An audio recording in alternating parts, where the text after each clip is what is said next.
Key steps. Mattress sutures. Deep insertion of needle 0.5 to 1 centimeter from wound edge. Passing needle deeply across the base of wound, exiting at opposite side at same distance.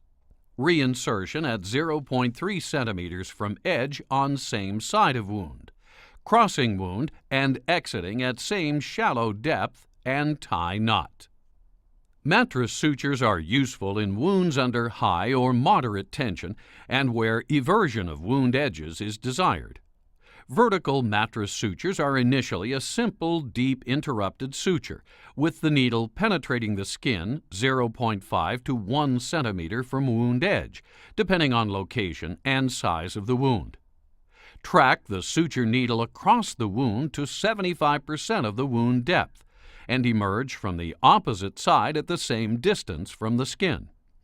Reinsert the needle closer to the wound edge, 0.5 to 0.3 centimeters from the wound, and to 25% of the wound depth, emerging from the opposite side at the same distance from the wound edge. Tie the knot, keeping the suture in sufficient tension to close the wound but not strangulate the tissue. Repeat knots about 0.5 centimeters to 1 centimeter apart to close the wound.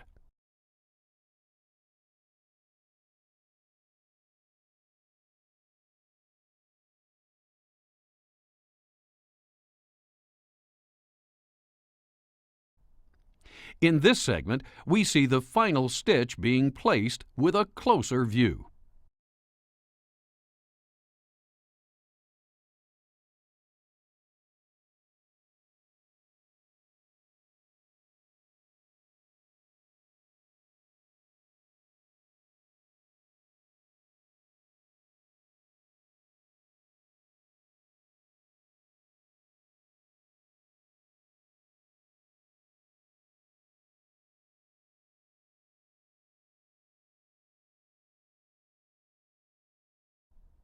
These sutures may cause cosmetically undesirable marks if left in too long a time, and should be evaluated for removal at 1 week or less, depending on the site.